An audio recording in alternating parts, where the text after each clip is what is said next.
South Korean President Yoon says Korea will take a leading role in tackling worldwide issues like restoring global supply chains. His address at the Davos Forum wraps up his first overseas tour of the new year. 3 full years have passed since the very first COVID-19 case was confirmed here in South Korea. And today, the government is set to announce removing the indoor mask mandate. The Lunar New Year holiday, or Seol날 as it's known here in Korea, begins this weekend, with millions set to hit the road on Friday. Traffic is expected to be a lot heavier this year as most pandemic-related restrictions have been removed.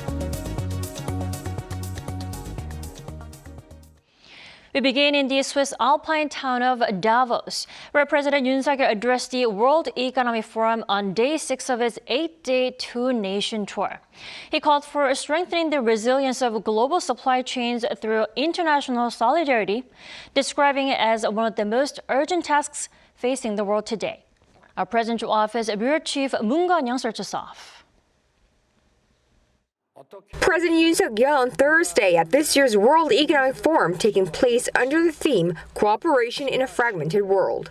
He identified economic uncertainty, geopolitical risks, social fragmentation, and the weakening of the multilateral trade system as some of the multiple crises facing the world today. 기후변화의 위기, 보건과 디지털 격차는 세계 시민의 자유, 국제사회의 평화와 번영을 위협하고 있습니다. For that, the South Korean leader appealed to his fellow world leaders to work together for a greater reciprocal solidarity and avoid a global fragmentation into rival blocs that could play havoc with supply chains. 장벽을 쌓고 보호주의를 강화하는 것은 결코 올바른 해답이 될 수 없습니다.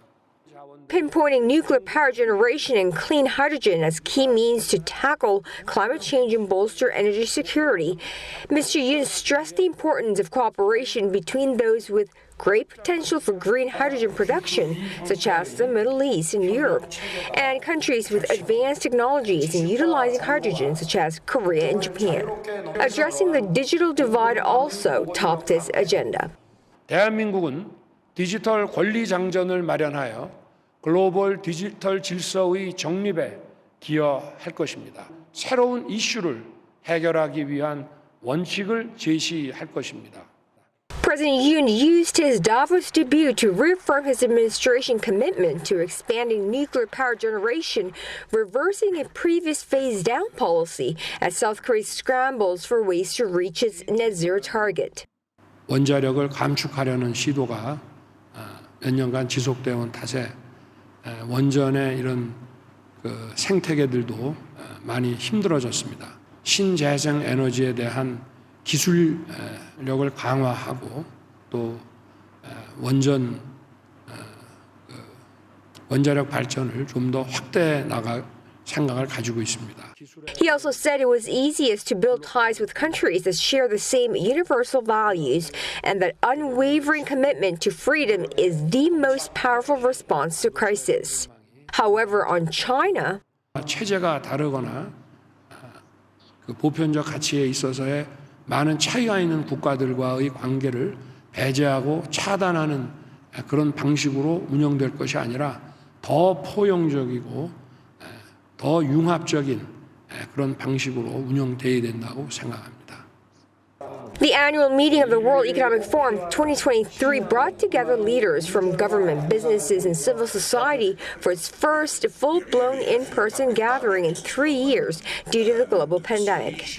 Mr. Yoon became the first South Korean president to address the Davos crowd since President Park Geun-hye delivered her special address back in 2014.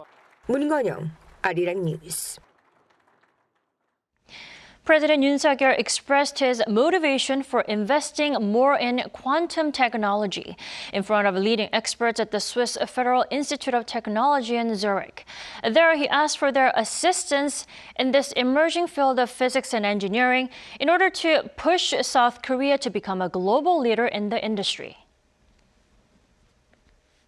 퀀텀 사이언스가 대단히 어렵고 또 장기간의 연구와 투자가 필요한 분야이지만 우리 대한민국 정부는 미래 국가 전략 기술의 하나로 이 퀀텀 사이언스를 선정해서 국가 차원에서 역량을 결집하고 있습니다. 여러분께서 주신 이 고견이 향후 우리 양자 기술 정책에 중요하게 활용될 것이라고 생각합니다.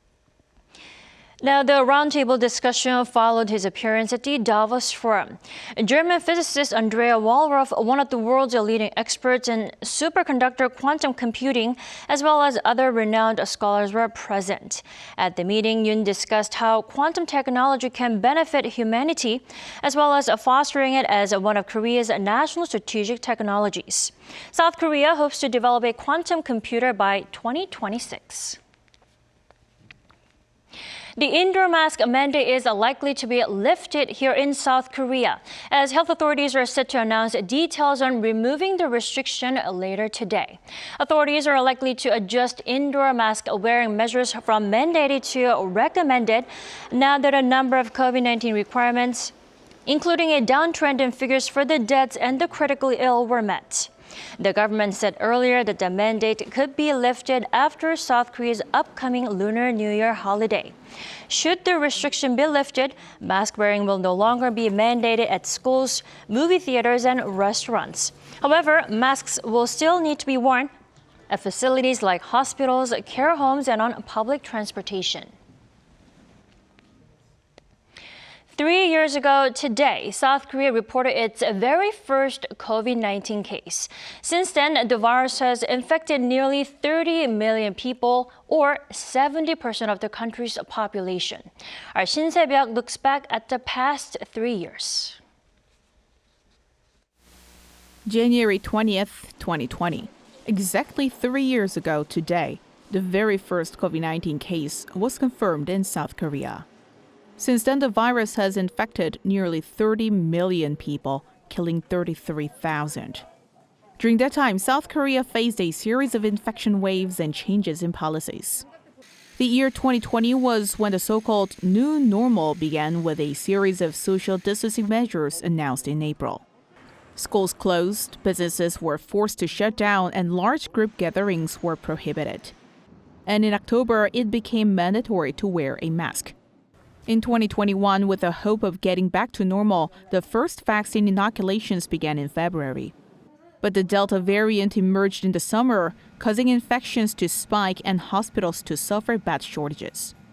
In November, with high vaccination rates, the country took its first steps towards a gradual return to normal life. But it abruptly came to a halt the following month due to the Omicron variant. Game-changing oral treatments, namely Pfizer's Paxlovid pill, were rolled out at the start of 2022, but Omicron infections kept rising. Record after record, 6-digit cases every day.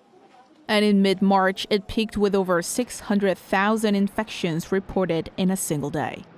After the peak in March, health authorities announced the lifting of social distancing measures, ending the cap on social gatherings and limits to business hours. In May, people were no longer required to wear masks outdoors unless they were in large gatherings. 4 months later, the government decided to completely lift the outdoor mask mandate. And starting in October, those entering the country from overseas were no longer required to submit negative COVID results. And now, in 2023, the country is looking to scrap its very last antivirus measure, the indoor mask mandate. While there's no doubt that the country is on track to back to pre-pandemic life, an infectious diseases expert warns that people should stay vigilant. There are other kinds of coronaviruses that cause light cold symptoms, but some kinds cause severe pneumonia, as we've seen in the past, like MERS, SARS, and of course COVID-19.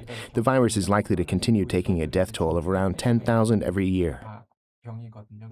As for the possibility of a new variant emerging, the expert says, We should remember that new variants can always emerge and cause a dramatic spike in cases globally. Keeping that in mind, what matters now is that we come up with a systematic and better response system for future health crises. 3 years of COVID-19, we are only inches away from finally returning to pre-pandemic normalcy. But what has changed now and then is the need for people's continuous vigilance against the virus and a proper medical response system for future pandemics. 신세벽, Arirang News. South Korea's producer price index, a key barometer of future inflation, dropped in December for the second consecutive month. The Bank of Korea said Friday that the producer price index last month fell to 119.96, down 0.3% on month. The central bank said a fall in oil prices and a weaker dollar were behind the fall, leading to a drop in the prices for industrial goods amounting to 1% on month. Specifically, coal and petroleum products plunged more than 8%, while computer and electronics prices were down 1.2%. Meanwhile, last year's index jumped 8.4% on year, recording the highest increase in 14 years. Nearly half of South Korea's population will be traveling during this Lunar New Year holiday, the first since the country lifted most of its COVID-19 restrictions. According to the Korea Transport Institute, more than 26 million people are forecast to be heading to their hometowns, with some 5 million each day during the 4-day holiday. Now that's up 20% compared to the previous year. And more than 90% of those traveling will be taking their own vehicles. Roads will be most congested on Saturday morning for those heading out the capital region, and also on Monday afternoon for those returning. Heavy traffic is also forecast for Sunday, that's the Lunar New Year holiday.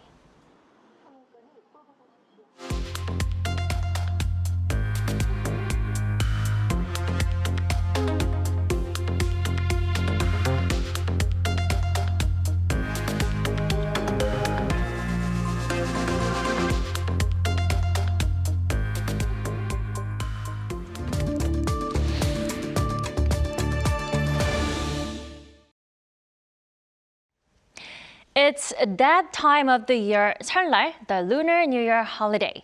In-person gatherings and gift-giving were annual rituals, but because of the pandemic, some of these traditions are no longer normal. Instead, 설날 costumes and trends have also evolved.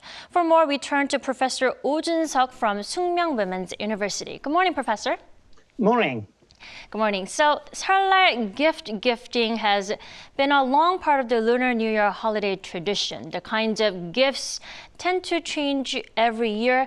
What are some popular gifts that people want to give or receive this year? Is there a particular theme or trend?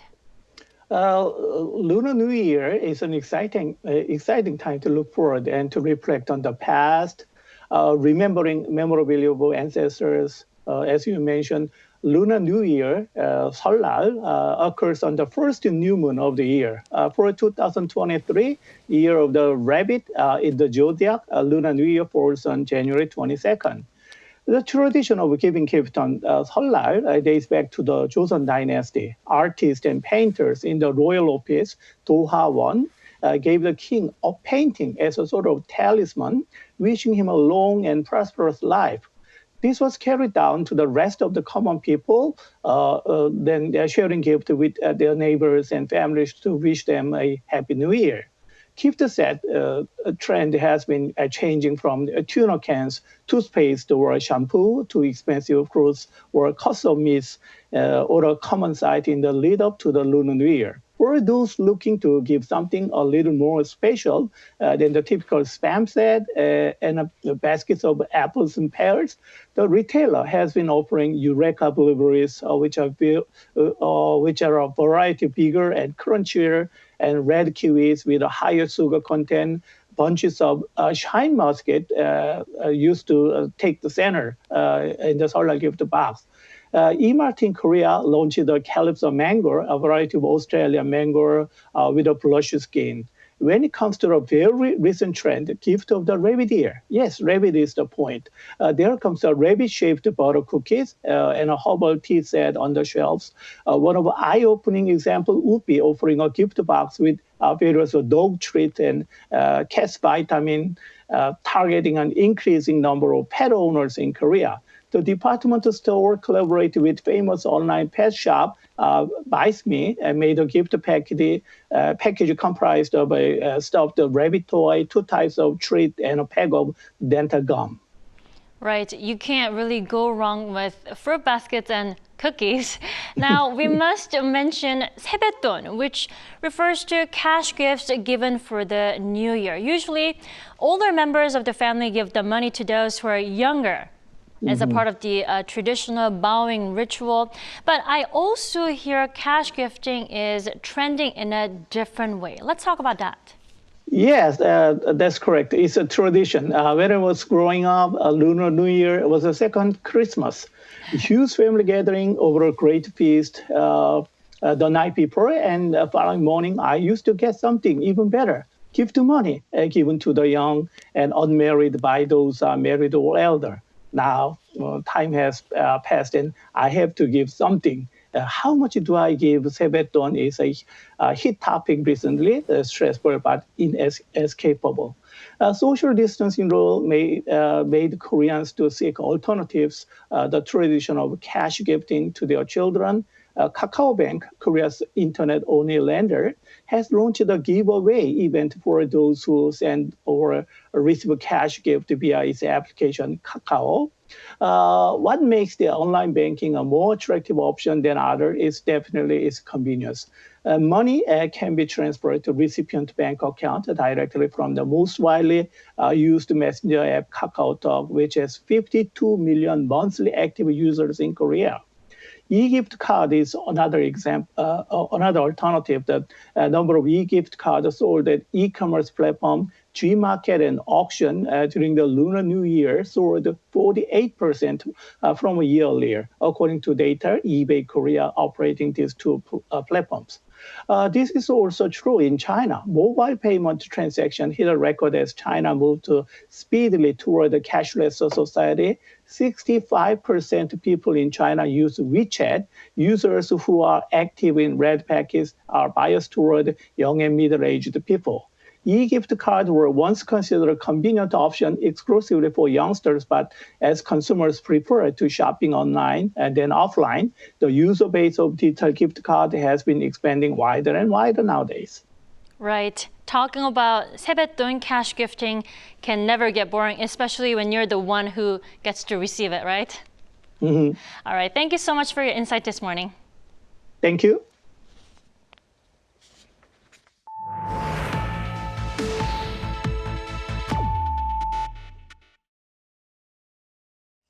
Ukrainian President Volodymyr Zelensky called on world leaders at the Davos Forum to continue support for his country. A number of European countries have pledged to supply Ukraine with tanks and other military assets, while Germany has yet to make their decision. Our Lee Seung-jae has the latest. Speaking to world leaders at the Davos Forum on Thursday, Ukrainian President Volodymyr Zelensky called for more speed in terms of decisions on arms deliveries to his country amid the Russian invasion.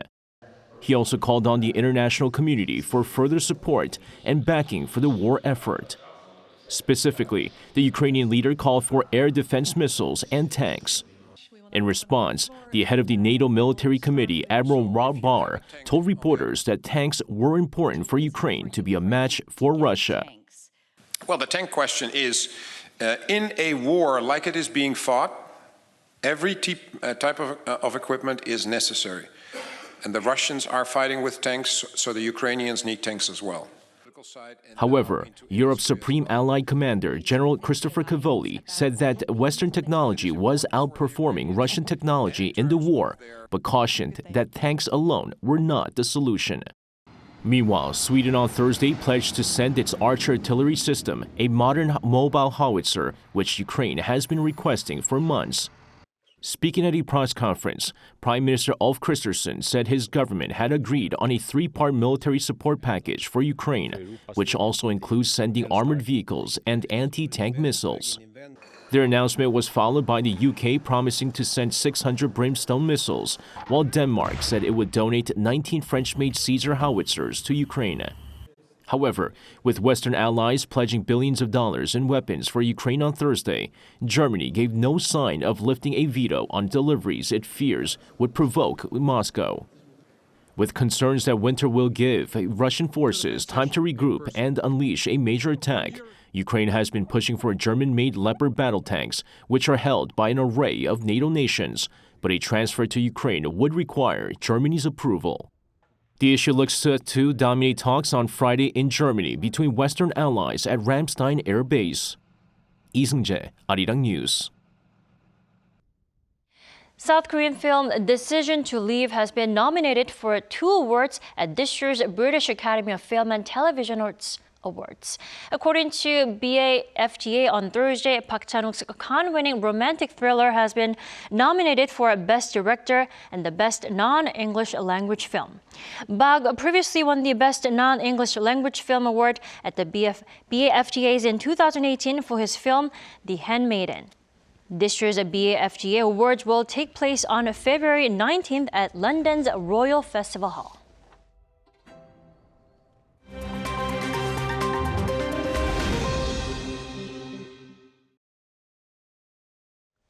For a look at the news from around the world, we now turn to our Matthew Ashley joining us here in the studio. Good morning, Matthew.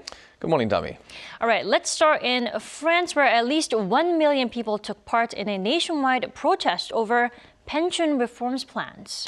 Well, that's right, Dami. Taking place on Thursday local time, trains, flights and schools and businesses faced major disruptions as protesters across the country took to the streets.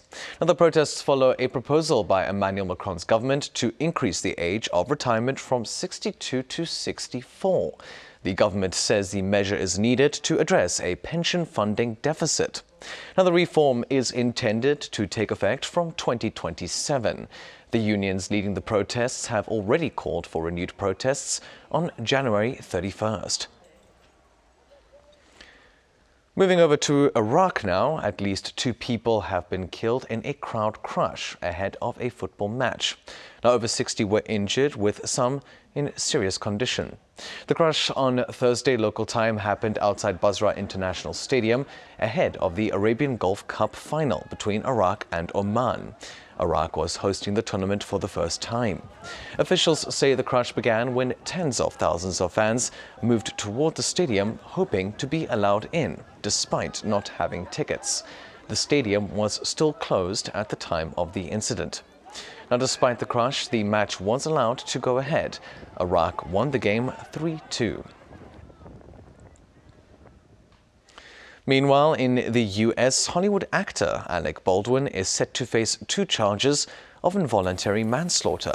The charges follow the death of cinematographer Helena Hutchins, who was killed after Baldwin fired a live round from a prop gun on the Rust movie set in New Mexico in 2021. Baldwin has maintained that he was unaware that the gun contained a live round. Film armorer Hannah Gutierrez-Reed also faces the same charges. A jury will decide not only if they are guilty, but which manslaughter charge applies. If convicted, they could face up to 18 months in jail, but one of the manslaughter charges contains a firearm enhancement, which has a mandatory 5-year prison sentence. And finally, British tennis player Andy Murray won a marathon second-round Open match at the Australian Open, in a comeback win that ended on Friday local time at just after 4 a.m. Now, it's the second longest match ever played at the tournament. At 5 hours and 45 minutes, it was just 6 minutes shy of the record. It's also the second latest match finish in any Grand Slam. Playing at Melbourne's Margaret Court Arena, Murray managed an astounding comeback from 2 sets down against Australian Thanasi Kokkinakis. The result means Murray is through to the 3rd round and will play against Spaniard Roberto Bautista Agut on Saturday.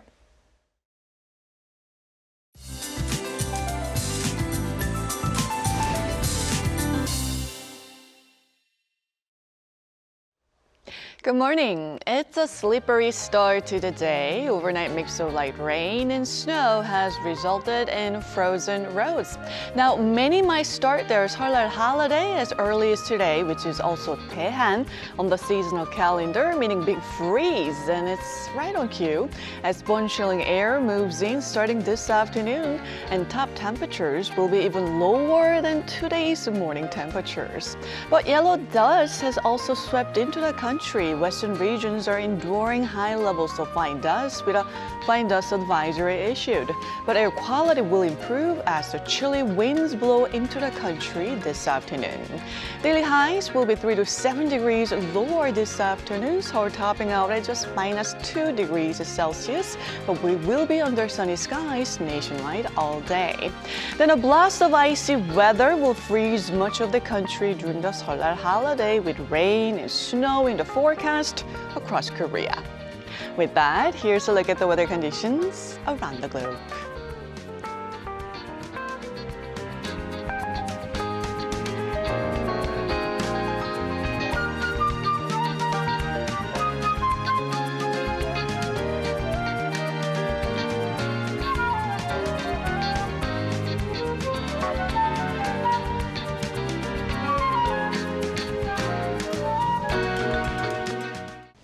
That wraps up today's New Day at Arirang. We'll be back next week for Wednesday's edition at the same time. Happy Friday.